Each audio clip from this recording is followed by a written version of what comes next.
Do you love embossing folders like me and wish you had more ideas for how to use them?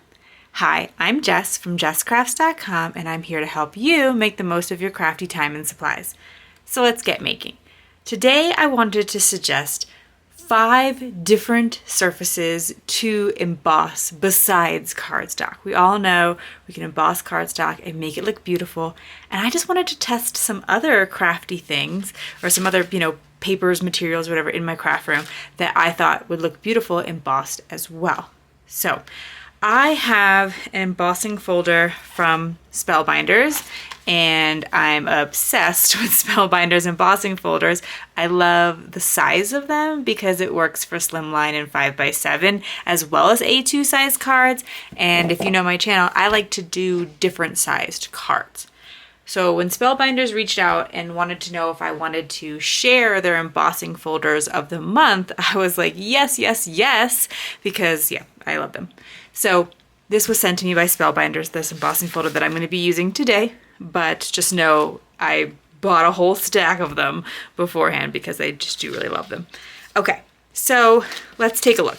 This is the embossing folder for this month. There's the pattern, and that's just in white cardstock. As you can see, that is gorgeous, and I love that it's a really easy way to make your card very interesting. Like, you don't have to learn a background technique. You just have to put the cardstock through the embossing folder, and then you have a beautiful background ready to go, even if you just leave it like that. But what other surfaces could we emboss with? What other surfaces work well? My first thought was vellum. I have seen embossed vellum before and it looks beautiful. This is Simon Says Stamp 40-pound vellum. I think this might be a little thicker than you'd like. You can see that there's these strong white lines, and that is in part because the paper is cracking quite a bit because it's a thick cardstock or a thick vellum. I think a thinner vellum would actually be maybe a little bit better, but I still think this is gorgeous. And there's also the back side. So this is the embossed side where it's raised, and this is the debossed side. Now, when you do get tearing like that, your paper can rip because of those tears in the paper. And so you may want to be careful with how much you're handling it, like how much technique you're doing with it. But vellum can be colored with alcohol inks, and so I think you could create a really gorgeous background. You could really customize it because you could make this whatever color you wanted. Then I thought about glitter paper, because glitter paper in and of itself just makes a gorgeous background, and if you can add this texture to it, then really amp it up.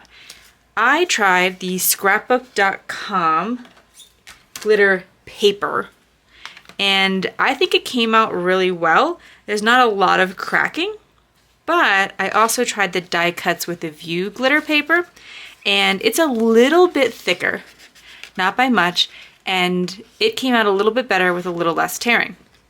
So as I was experimenting with this, I basically came to the conclusion that there's kind of a sweet spot for your machine in the thickness of paper. And so if you are getting your paper cracking more than you would like, whether it's your glitter paper, your foil paper, your vellum, you're basically going to want less pressure, which could mean using a thinner plate. So I have a Gemini Junior. My Gemini Junior says your bottom plate, your embossing folder with the material, and your top clear cutting plate. That's it. But sometimes that's not enough pressure, so you could add some cardstock shims, or sometimes that's too much. Now that's where it gets a little bit tricky. If it's too much, that's a lot harder to fix, because then you're looking at pulling in maybe a thinner plate. But if I were to pull in, say, this opaque shim, the plastic shim that you can get for your Gemini Junior and is helpful for detailed dies, this is not enough pressure. So I would need to add this and a bunch of cardstock. And it's a lot of experimentation, so your mileage may vary, and be careful with your machine and follow your manufacturer's guidance. But just something to keep in mind, that the thickness of your paper, which can vary, does have a pretty big impact on how much cracking you will get. Another tip people say is to spray your paper to prevent cracking, but I don't think that's going to work as well on these plastic coated papers as it will on just regular old cardstock. Next up, I wanted to try foil paper. And the first one I tried, I could not be more happy with how this turned out. This is actually from Michaels, and it has this craft back to it. It's pretty thin, but it embossed just beautifully. I then tried a die cuts with a view foil paper, and while this looks beautiful, hopefully you can see that there's a lot more cracking. And that's okay, like that can be just something that you're letting add interest. And certain patterns are gonna look nicer with cracking than others. However, yeah, the results here, I mean, absolutely flawless. I would certainly recommend experimenting with foil paper. Glitter paper's pretty, but the foil paper is just next level for me in terms of my new favorite material to emboss. Okay.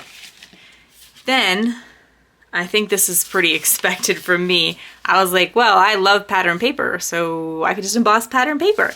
And I tried a couple different pattern papers just to kind of, again, see what, if you're working with a Gemini Junior, if I can give you any tips. This is the scrapbook.com pattern collection. Generally, I recommend a pattern paper that isn't overly busy. Like this has some dots, this is stripes, a grid pattern, and some more stripes. So something kind of that won't compete too much with the embossing and that you can enjoy the embossed detail. Now, this is the scrapbook.com. This is pretty thick. And that's generally something I consider to be a nice positive in pattern papers. When you get a really thick pattern paper, 230 GSM, and it's a little bit more like a cardstock weight. However, that means pretty substantial cracking for my result here. Not again a bad thing, especially if I was going to do some like ink blending over it, but just something to keep in mind. And then I wanted to experiment with some thinner papers. This is Authentique. It's also a pretty thick, more cardstock quality pattern paper.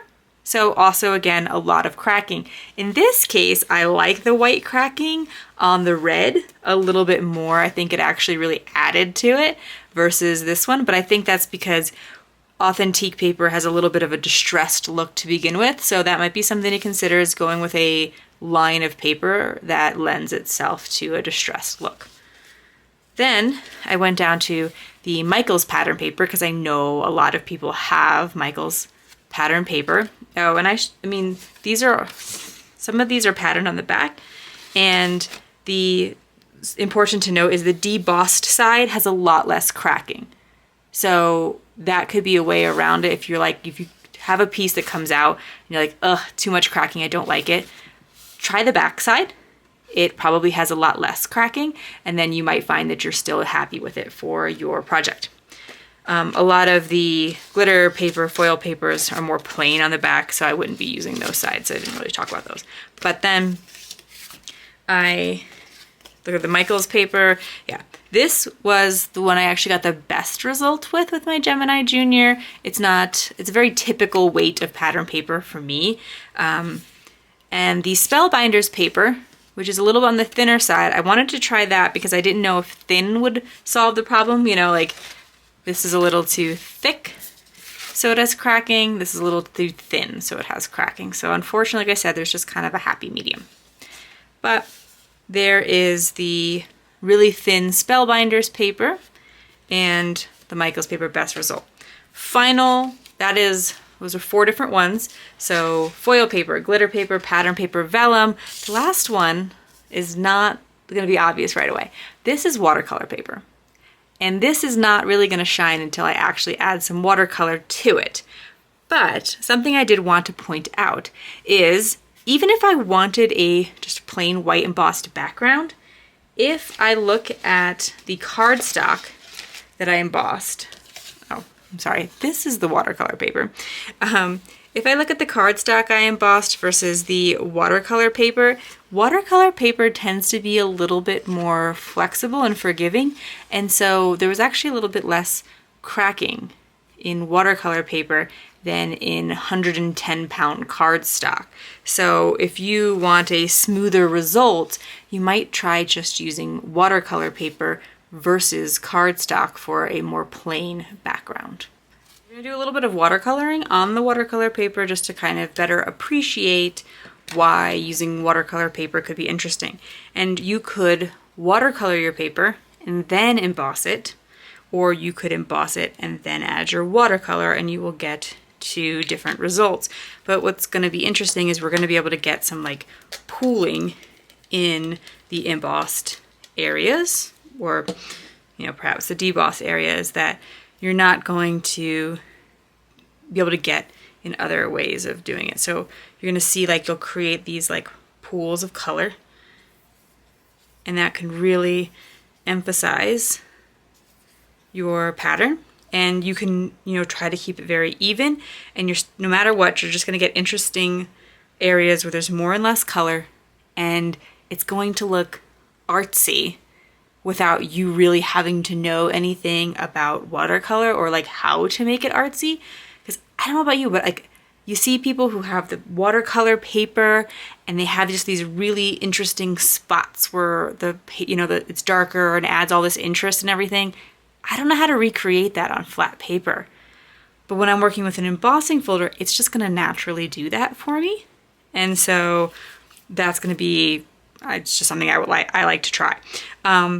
You can go very lightly, kind of sporadically all over the place, and that in of itself is going to create some interest, because you don't know what, as you kind of gently brush your brush over the paper, it's only going to fall into certain areas, or you can really try to get everything and just see where those darker pools add in. And this probably doesn't come as a surprise to people who watch my channel all the time. I like pattern paper. I don't necessarily do as much like ink blendy, technique-y, mixed media stuff. I think it's gorgeous, not in any way knocking it. Just that I keep things really simple with letting pattern paper do the work for me. So I'm not an expert by any means, but if you want to kind of achieve that artsy look without having to know how to do anything artsy, embossing and then watercoloring might get you some of that interesting look. I decided to finish off all of these cards with a simple sentiment, and so I cut each of the embossed backgrounds to 4 by 5 1/4, which would leave a 1/4 inch white border around each one, and then I added a die cut sentiment.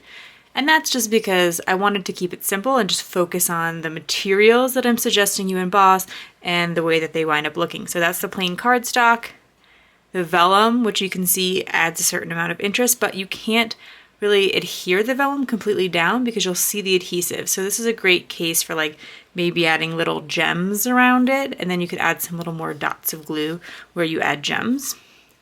The foil paper is probably still my favorite.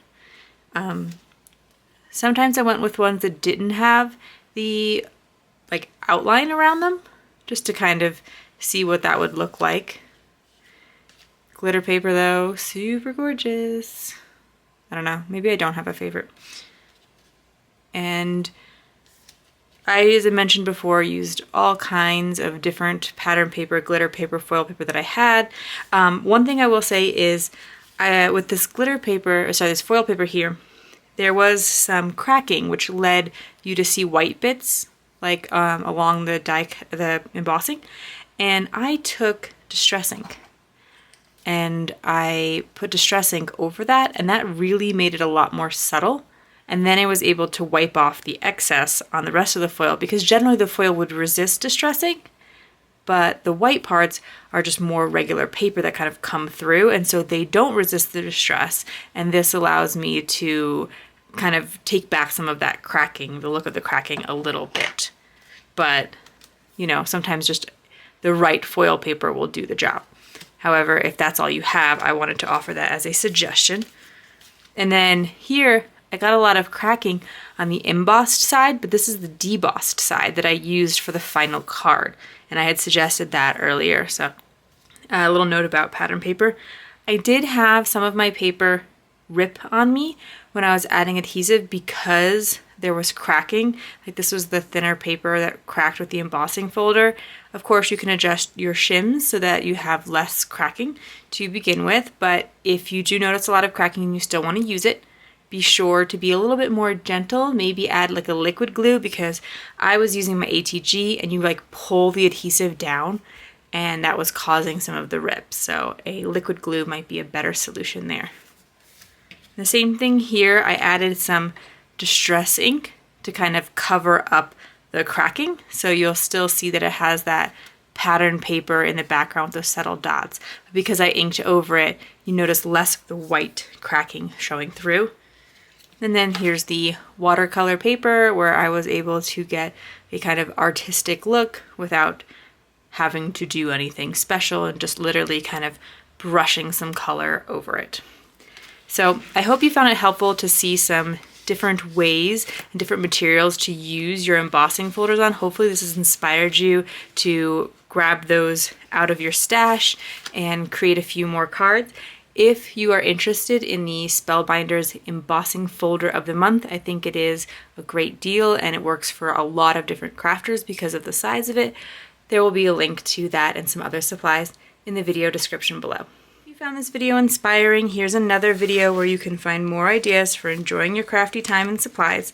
Let me know you like this video with a share to your crafty community. Subscribe and click the bell so you don't miss the next template or tutorial, and check the video description for product links. See you in the next video.